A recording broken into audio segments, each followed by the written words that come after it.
permanently into the solar system? Well, we've been causing trouble for quite a long time. Up here, you'll see a list of projects that we have done over the last 25 years that the foundation has existed, including when the High Frontier was still a print book. It is now digital now and free to the public to download. That was a project of ours, is to make sure that we distributed that. The Overview Institute was a project within the foundation and was turned around and is now its own nonprofit. We had a Return to the Moon campaign, which was about 10, 12 years long, that was then transitioned into the NewSpace conference because we realized that we aren't going to return to the moon unless we create a prosperous enterprise, a profitable organization, right? A network of NewSpace companies that are making money and growing their sphere of influence, and then we'll return to the moon permanently. We had Mind the Gap. We had a bunch of different things here, and you can read about them on our website. But the overall picture here is that what the foundation does here is a collection of projects that achieves the overall goal of permanent human settlement of space. So what does the foundation look like today? Today we have a series of projects, including the conference, which is one of the projects. The NewSpace conference really, a lot of us come to this thing every year because there's deal flow, because there's business partners, because there's investors roaming the halls looking for companies to invest in, because you were invited by us because you're a speaker and you represent an organization and a thought process that needs to be voiced up on this stage. But the conference, from a high level, brings together all of these people once a year to really feel the heartbeat of the industry.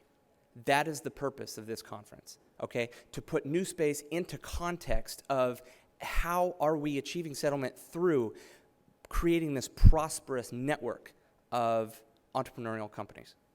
That's the purpose of this conference, and I think we're doing quite a good job at achieving that. But we do a couple of other things as well to support that vision. The business plan competition and the student business plan competition are also two things that we do. The student business plan competition is a separate event that we partner with SEDS on at the SEDS conference every year, and the business plan competition is another project where the lightning pitch event that was a couple of days ago was under the watch of the business plan competition team, and we do that every year. And the idea, the pretty lofty goal here with the business plan competition, and it's going to take a couple more years to realize that, but we're getting close, is to create NewSpace companies out of thin air with this competition. The idea is to have the low-hanging fruit be big enough and juicy enough, i.e. the money, that people with entrepreneurial mindsets and maybe an interest in space go, hey, wait a minute. I can compete in this competition, and even if I don't win, I can network myself and I can find the investors in the crowd, and I can make a career out of this thing called NewSpace, and we're achieving that now. We also have a very strong political action and strategy team where we go to DC. This is normally the inside game, as we like to call it, within the foundation. We have a team of 8 people that are boots on the ground in Washington, D.C. and elsewhere, that it's not traditional lobbying. It is, we are the voice, we are the citizen's voice in space, right? We represent the citizen that cares about human settlement of space. So we represent that in the way of discussing various topics and with our congressional representatives, and by doing things like the March Storm, which we're going to be bringing back, an annual blitz on the DC Hill, and other things like that. We also have this thing called the Settlement Project that we're just starting up again. That's another one of our new projects. The settlement project is focused on, we really feel that it is time now to bring that word into existence. A couple years ago even, and even earlier than that, we got laughed off stage, right? When we said, settlement, that's what we need to do, and that's the flag we want to wave. And members of Congress said, yeah, I'm not going to use that word in my speeches. And NASA officials said, yeah, I'm not going to talk about that. But times have shifted now, right? We have the NASA administrator talking about extended periods of stay in space. We have congressional representatives now talking about living and working in space. That's settlement, folks. And now the settlement project is created to make sure that discussion happens over and over and over again. We have panelists created to go to various conferences and discuss these things multiple times a year. And we also are helping write legislation that is being pushed through Congress as well. So that's under our settlement project. And then we have our outside game. So that was inside game. We also have outside game, where that is our outreach to the general public that may love space but doesn't know who the Space Frontier Foundation is. Maybe want to dip their toe in the water, but maybe not wants to just dive into the pool. And that's two examples of that are the NewSpace News and the Policy Beat, which are recurring newsletters where we do a very good job at keeping the heartbeat of the Space Frontier of the industry going, and the heartbeat of DC, and what we filter out what pertains to settlement and space and our vision. And we collect those, we make it look pretty, and we send it out via email. So people sign up for that, and we're getting a whole lot of traction. I think our numbers now are over 6,000 people strong that sign up and follow our stuff regularly. The other thing that I wanted to let everybody know is that we are now in our third year of putting out an annual review where I as one of the foundation's leaders, believe strongly in transparency. So if we are a nonprofit, and if you want to know where our money comes from, what our money gets spent on, what projects we have, what the milestones are of those projects, how to become a donor, what our donor pipeline looks like, and how it's being managed, that's what we do with our annual review. I want to take a moment, though, and talk about something that we put out called the Settlement Enabling Test. Originally, the foundation had something called the Frontier Enabling Test, which was a way of removing opinions from something, because there's a lot of those within the foundation, leadership especially, that conflict all the time, and we needed a tool to measure policy, programs, future NASA missions, congressionally mandated launch vehicles. We needed something that would remove the opinion from the equation and really measure how well it's going to achieve something, and that is called the Settlement Enabling Test. You can go on our website, you can download it, you can apply it to future, current, and past policies. We have applied it to, so far, Constellation, which got a 36 out of 100 settlement enabling. We are currently applying it to NASA COTS, and though the official board vote hasn't gotten in, I have a strong feeling that that is probably in the 80s or 90s of settlement enabling. You can apply it to a whole bunch of things. You can apply it to your own projects, but what we're doing is we are applying it to things like the International Space Station, Shuttle, Space Launch System, SLS, and many more to come in the future. So keep an eye out for that. We also put out a video. You may have seen it. It was called There Is Another Way.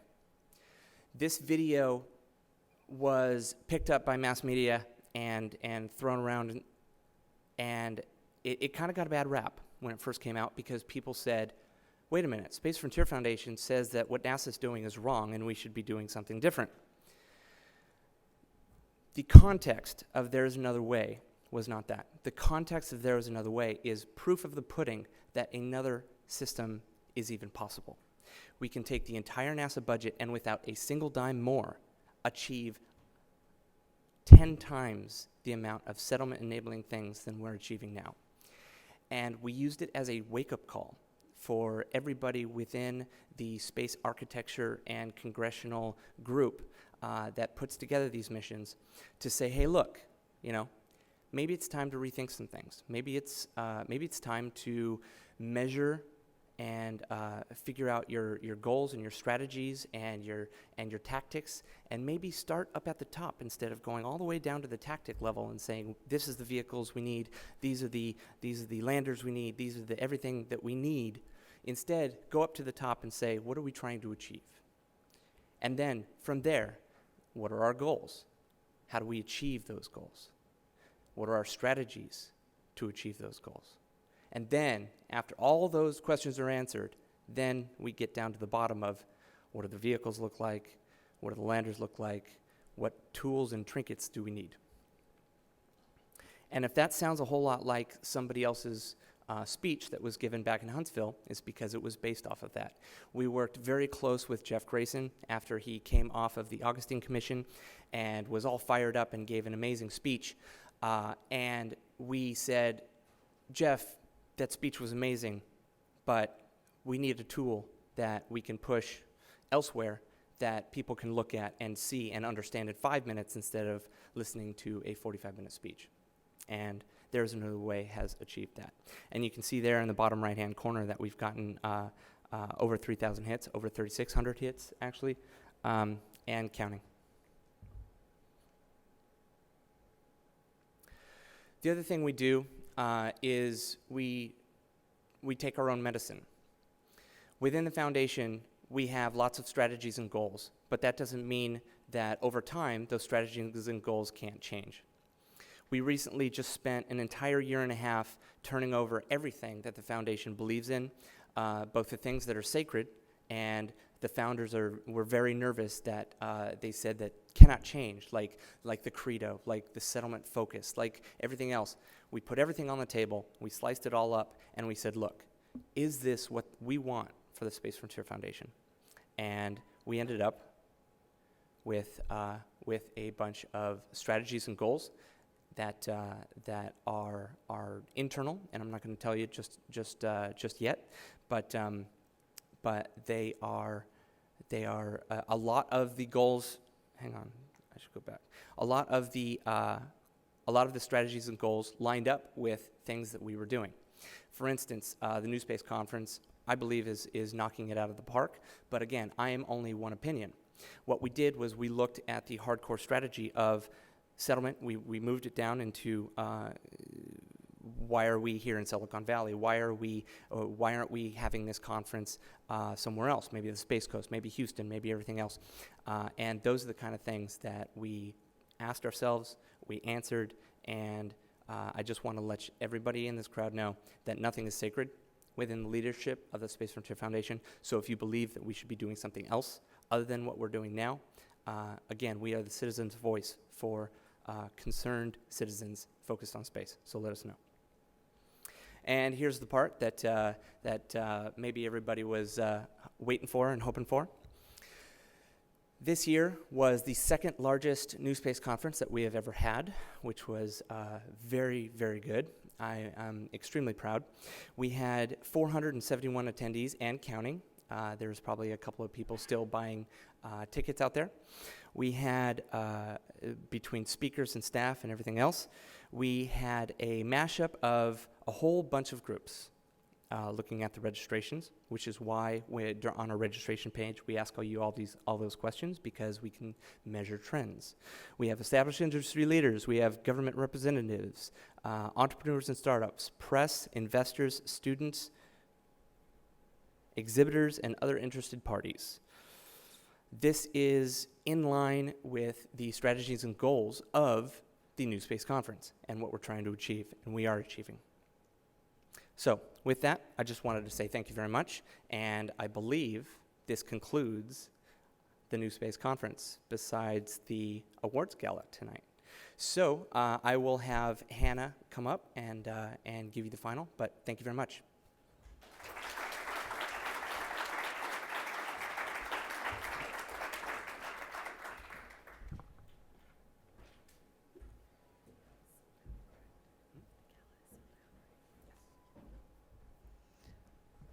Thank you all for coming and staying for the closing remarks.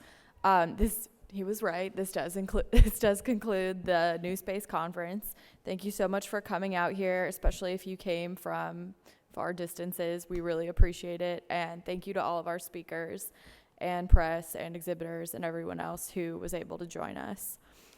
So the gala will be at 6:30 tonight. I believe it will be in the